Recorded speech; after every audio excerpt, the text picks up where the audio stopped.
Bulletin के आगाज में अहम खबर। ईद के दिनों में जमान पार्क में मुमकिना ऑपरेशन के खिलाफ बुशरा बीबी की दरखास्त। लाहौर हाईकोर्ट का बुशरा बीबी के वकील अजहर सिद्दीक को 1 लाख रुपए जुर्माने का हुक्म। कहा, आपने गैर जरूरी दरखास्त दायर की। लार्जर बेंच पहले ही हुक्म दे चुका है। जस्टिस तारिक सलीम की जानिब से रिमार्क्स दिए गए। उन्होंने कहा कि मुझे ये बताएं कि मफरूजों पर कैसे हुक्म दिया जा सकता है। आपकी दरखास्त जुर्माने के साथ मुस्तरद कर देता हूँ। अदालतों पर गैर जरूरी बोझ न डालें। मज़ीद तफसीलात जान लेंगे। मोहम्मद अशफाक हमारे साथ मौजूद हैं। अशफाक का कीजिएगा। जी बिल्कुल। लाहौर हाईकोर्ट के जस्टिस तारिक सलीम शेख ने बुशरा बीबी की दरख्वास्त पर समाअत की। बुशरा बीबी की जानिब से ईद की तातीलात के दौरान जमान पार्क में मुमकिन ऑपरेशन को चैलेंज किया गया था। लाहौर हाईकोर्ट के जस्टिस तारिक सलीम शेख ने गैर जरूरी दरख्वास्त बुशरा बीबी की जानिब से दायर करने पर एडवोकेट अजहर सिद्दीक को 1 लाख रुपए जुर्माना अदा करने का हुक्म दे दिया। जस्टिस तारिक सलीम शेख ने कहा कि आपने गैर जरूरी दरख्वास्त दायर की। लार्जर बेंच पहले ही इस हवाले से फैसला कर चुका था। इसके साथ साथ अदालत ने यह भी कहा कि जब लार्जर बेंच फैसला कर चुका था तो फिर आपने दोबारा ये दरख्वास्त क्यों दायर की। जस्टिस तारिक सलीम शेख ने कहा कि मुझे ये बताएं कि मफरूजों पर अदालत कैसे हुक्म दे सकती है। इस मौके पर अजहर सिद्दीक एडवोकेट अपने दलाइल से अदालत को मुतमईन न कर सके, जिस पर अदालत ने अजहर सिद्दीक एडवोकेट को 1 लाख रुपए जुर्माना अदा करने का हुक्म देते हुए दायर दरख्वास्त मुस्तरद कर दी। बहुत शुक्रिया अशफाक, आपने अपडेट किया। पंजाब के इलेक्शन बरवक्त करवाने का केस, आज ही मुज़ाकरात शुरू करने की हिदायत। सुप्रीम कोर्ट की सियासी क़यादत को आज ही मुज़ाकरात शुरू करने की हिदायत दी गई है। जुलाई में मुल्क भर में इंतखाबात हो सकते हैं। चीफ जस्टिस की जानिब से यह कहा गया, पंजाब में फसलों की कटाई और हज के बाद इंतखाबात की तारीख रख लें। गुजारिश होगी कि पार्टी सरबराहान ईद के बाद नहीं, आज बैठें। जुलाई में बड़ी ईद होगी, उसके बाद इलेक्शन हो सकते हैं। ईद के बाद इंतखाबात की तजवीज़ सिराजुल हक की है। आमिर सईद अब्बासी हमारे साथ मौजूद हैं। आमिर, बताएगा क्या कुछ हुआ आज की समाअत में, और अब 4 बजे तक मुलतवी की गई है ये समाअत। बिल्कुल, chief justice of Pakistan justice Umar Ata Bandial की सरबराही में 3 रुकनी बेंच ने समाअत की। आज मुल्क भर में एक साथ इंतखाबात कराने की जो दरख्वास्त एक शहरी की तरफ से दायर की गई थी, उस दरख्वास्त पर नोटिस जारी किए गए थे तमाम फरीकैन को, जिसमें तमाम बड़ी सियासी जमातों को नोटिस जारी किए गए थे, जिसमें जमीयत उलमाए इस्लाम पाकिस्तान JUI की तरफ से कोई पेश नहीं हुआ। कामरान मुर्तज़ा या मौलाना फजलुर रहमान की तरफ से कोई पेश नहीं हुआ, जबकि दीगर तमाम बड़ी सियासी जमातों की तरफ से अदालत में नुमाइंदगी की गई। और तमाम बड़ी सियासी जमातों ने इस बात पर आमादगी जाहिर की कि मुल्क में एक साथ इंतखाबात होने चाहिए और एक साथ ही इंतखाबात कराने में सियासी जमातें बातचीत के लिए तैयार हैं। इस हवाले से Muslim League Noon, Peoples Party, MQM, BNP Mengal, BAP और इसके साथ साथ पाकिस्तान तहरीक इंसाफ और अवामी मुस्लिम लीग और मुस्लिम लीग काफ, इन तमाम सियासी जमातों ने अपना अपना मौक़िफ़ अदालत में पेश किया, जिस पर तमाम की तरफ से ये राय दी गई कि अगर संजीदा कोशिशें की जाएँ और एक साथ मुल्क में इंतखाबात करने के लिए बातचीत की रास्ता अपनाया जाए तो तमाम सियासी जमातें इस बात पर तैयार हैं। ताहम PTI की तरफ से मशरूत आमादगी ज़ाहिर की गई और ये कहा गया कि ये जो मुज़ाकरात हैं ये संजीदा होने चाहिए, ये डिलेइंग टैक्टिक्स नहीं होने चाहिए। और साथ में ये भी कहा गया कि इस हवाले से अदालती हुक्म को भी मद्देनज़र रखना होगा और जो आइन की मंशा है 90 रोज़ के अंदर इंतखाबात, उसको भी मंशा को सामने रखना होगा। तब ये तमाम तर मुज़ाकरात के लिए PTI भी तैयार है। ठीक है, तब PTI भी तैयार है। आमिर, बहुत शुक्रिया आपका। तो अमीर जमात इस्लामी पाकिस्तान सिराजुल हक ने कहा है कि इनका एक ही एजेंडा है कि इलेक्शन एक ही वक्त में हों। इलेक्शन 105 दिन बाद हो सकते हैं तो 205 दिन बाद भी हो सकते हैं। हमारी तजवीज़ है मरकज़ और सूबों में निगरान हुकूमतें कायम हों। बड़ी ईद के बाद एक तारीख का तयन कर लेना चाहिए। इलेक्शन कमीशन, सुप्रीम कोर्ट और इस्टेब्लिशमेंट को गैर जानिबदार रहना चाहिए। सियासी लड़ाइयों की वजह से माजी में मार्शल लॉ देख चुके हैं। वो सुप्रीम कोर्ट के बाहर मीडिया टॉक कर रहे थे। हमने बड़े वाज़े और शफाफ और क्लियरिटी के साथ ये मौक़िफ़ रखा है कि पाकिस्तान को इस दलदल से निकालने का एक ही रास्ता है कि एक फेयर इलेक्शन हो। हमारी तजवीज़ यही है कि मरकज़ और सूबों में निगरान हुकूमत कायम हो और बकर ईद के बाद कंसेंसस मशावरत के साथ एक तारीख़ का तयन हो।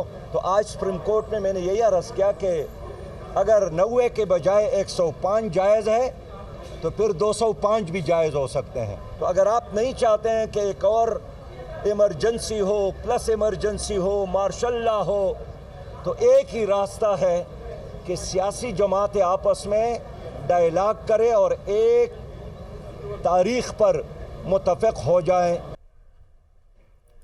जबकि तहरीक इंसाफ के रहनुमा शाह महमूद कुरैशी ने कहा कि चीफ जस्टिस ने कहा है इलेक्शन के लिए लेवल प्लेइंग फील्ड होनी चाहिए। दो सूबों का निगरान सेटअप मैंडेट से तजावुज कर रहा है। उन्होंने कहा कि हमने हमेशा मुज़ाकरात को फौकियत दी। हमारी शर्त है कि गुफ्तगू आइन से मावरा नहीं होनी चाहिए। फवाद चौधरी कहते हैं कि मुज़ाकरात का वक्त 1 हफ्ते से ज़्यादा नहीं होगा। अयाज सादिक और साद रफीक से बात हुई कि मुज़ाकरात के लिए माहौल चाहिए। वर्कर्स के इग़वा और तशद्दुद से तलखियाँ खामखा बढ़ रही हैं। टेम्परेचर नीचे लाएं और बातचीत करें।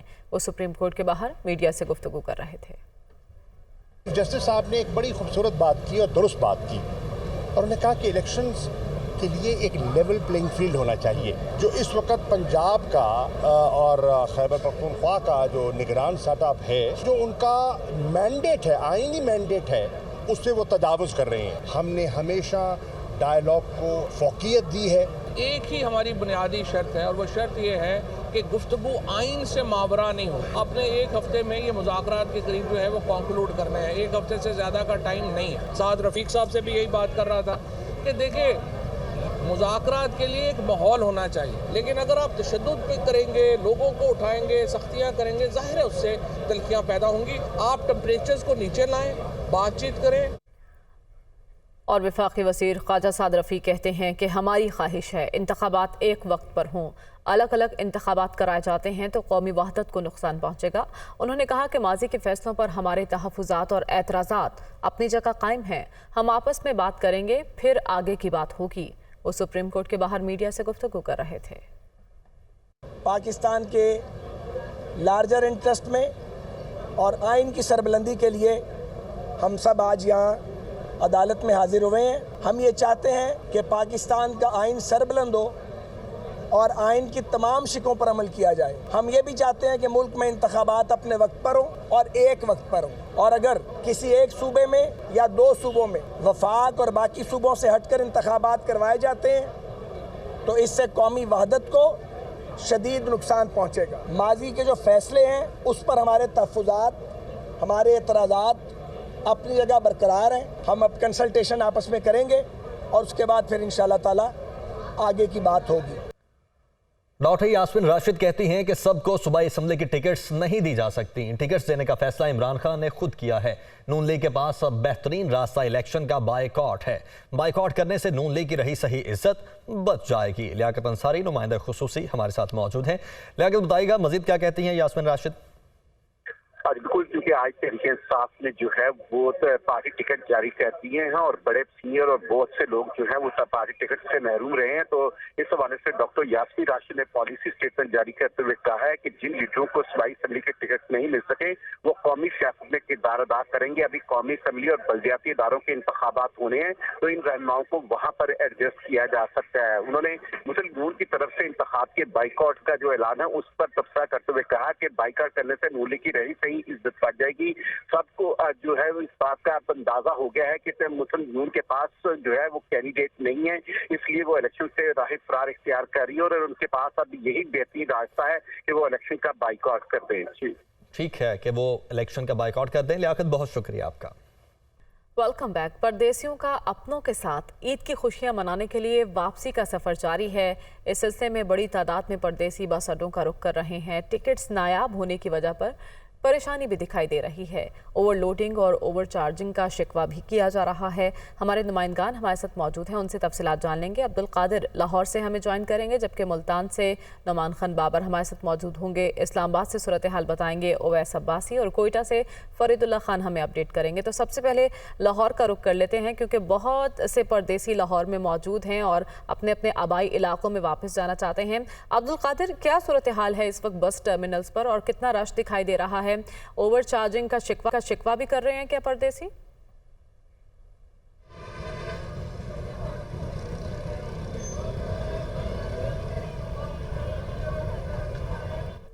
अब्दुल कादिर हमारे साथ मौजूद हैं। इस्लामाबाद का रुख कर लेते हैं। ओवैस अब्बासी यहाँ पर मौजूद हैं। इस्लामाबाद चूंकि परदेसियों का शहर ही कहा जाता है, ओवैस, इस्लामाबाद को यहाँ कितना रश है बस टर्मिनल्स पर और सूरत हाल क्या है? आज बिल्कुल परदेशियों के शहर इस्लामाबाद में आज बहुत से इदारों में छुट्टी हो चुकी है, बहुत से सरकारी दफातर में, इसके साथ प्राइवेट ऑफिस में, स्कूल्स में, कॉलेजेस में छुट्टी हो चुकी है, जिसके बायस जो है परदेसी जो कि दूसरे शहरों से यहाँ पे इस्लामाबाद में मुख्तलिफ कामों के सिलसिले में, पढ़ने के सिलसिले में आए हुए हैं, तो आज उनका वापस जा रहे हैं ईद मनाने के लिए अपने आबाई इलाकों में। तो उसी असना में इस्लामाबाद के बस अड्डों के ऊपर आज काफ़ी रश दिखाई दे रहा है और लोडिंग हमें नज़र आ रही है बसेस के अंदर, प्लस बड़ी तादाद में लोग जो है वो जा रहे हैं। तो यहाँ पे एक चीज़ जो है आपको बताते चले कि लोग शिकवा खुना है कि एक तरफ तो पेट्रोलियम मसनूआत के कीमतों में इजाफे के बायस जो गाड़ियों के किराए थे वो गुज़श्ते साल की निस्बत 100% बढ़ चुके हैं। तब उसके साथ साथ ईद की मद में भी जो है ट्रांसपोर्टर हज़रात इजाफी ईदी कहकर उसे या किसी और हीले बहाने से इनसे इजाफी पैसे भी बटोर रहे हैं। तो इस हवाले से यहाँ पे जो ट्रैवल कर रहे हैं लोग वो परेशान हैं, स्टूडेंट्स भी हैं, बहुत से लोग जो मजदूरी पेशे तबका है जो मजदूरी करके जो है अपने घरों को जा रहा है, तो वो भी परेशान नज़र आ रहे हैं सूरत हाल से।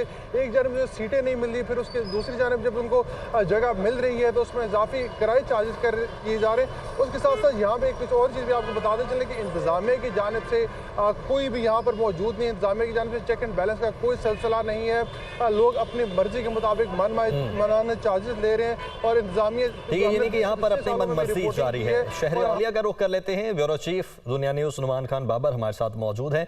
नुमान, बताएगा यहाँ पर आप क्या देख रहे हैं? जी बिल्कुल, 5 छुट्टियां ईद की और ईद की छुट्टियों से एंजॉय होने के लिए यहाँ पर बड़ी तादाद में मुसाफिर जो हैं कराची, लाहौर, इस्लामाबाद से मुल्तान पहुँचना शुरू हो गए हैं, क्योंकि मुल्तान जो है जनूबी पंजाब का हब है और फिर 11 अजला को करता है। यहाँ से जो है ट्रांसपोर्टर जो है गाड़ियाँ चला रहे हैं जो मुख्तलिफ अजला को जा रही हैं, जो कि भावलपुर है, लिया है, कोटादू है, लोधरा है, इसी तरह के बाकी अजला भी हैं। ताहम यहाँ पर जो सूरत देखने में आ रही है, यहाँ पर जो ट्रांसपोर्टर्स हैं उन्होंने किराए में खुद साख्ता तौर पर 15 से 20% तक इजाफा कर दिया गया है, जिसकी वजह से मुसाफिरों की जो मुश्किलात हैं वो काफ़ी हद तक बढ़ गई हैं। गाड़ियाँ जो हैं ओवर बर्डन है, इसके साथ साथ दीगर भी मसाइल हैं। यहाँ पर तलब कलामी के वाक़यात भी हो रहे हैं, लेकिन यहाँ पर कोई चेक एंड बैलेंस नहीं है। अंधेर नगरी चौपट राज है और सेक्रेटरी आरटी जो है किसी किस्म की कार्रवाई करने को तैयार नहीं। मुसाफिर सरापा एहतजाज है। नगरी चौपट राज, रश बहुत ज़्यादा है और सीटें उतनी अवेलेबल नहीं हैं। हर कोई वापस जाना चाहता है अपने घर, लेकिन किराए भी बहुत ज़्यादा हैं। लाहौर से हमें ज्वाइन कर लिया अब्दुल कादिर मदनी ने। अब्दुल कादिर, लाहौर से जो शहरी जा रहे हैं अपने आबाई इलाकों में, क्या वो मुतमईन दिखाई दे रहे हैं या यहाँ भी शिकायतों का सिलसिला जारी है? हाँ जी बिल्कुल, आज अगर लाहौर के लारी अड्डे की बात की जाए जो कि मरकज़ी बस स्टैंड है, तो यहाँ पर भी मुसाफिर जो है वो ज़्यादातर परेशान दिखाई दे रहे हैं, क्योंकि यहाँ पर मुख्तलिफ शहरों दीगर सूबों को जाने वाली बसेस जो हैं उनकी शार्टेज जो है वो बढ़ती जा रही है। लाहौर से फैसलाबाद की बस जो है वो अपने टर्मिनल में नहीं, इसी तरह लाहौर से मुल्तान की बस जो है वो भी अपने टर्मिनल में अभी तक नहीं लगी, जबकि मुसाफिर जो हैं उनकी तादाद वक्त गुजरने के साथ साथ बढ़ती जा रही है। और जैसे जैसे वक्त गुजरता जा रहा है लारी अड्डे में मुसाफिरों की आमद का सिलसिला जो है वो भी बढ़ता जा रहा है और ट्रांसपोर्टर्स की जानिब से मौक़िफ़ ये इख्तियार किया जा रहा है कि बसेस की किल्लत की वजह से शहरी जो हैं वो नाला हैं और शहरियों की जानिब से ये मौक़िफ़ इख्तियार किया जा रहा है कि हर ईद पे ही यही सिलसिला होता है और हुकूमत की जानिब से इस हवाले से किसी किस्म का कोई इंतजाम या पेश की इक़दाम नहीं किए जाते कि बसों की अवेलेबिलिटी को यकीनी बनाया जा सके। लेकिन यहाँ पर साल की तरह जो सूरत हाल हम देखते हैं वो इस सबा भी वही देखने में आ रही है। कोयटा का रुख कर लेते हैं।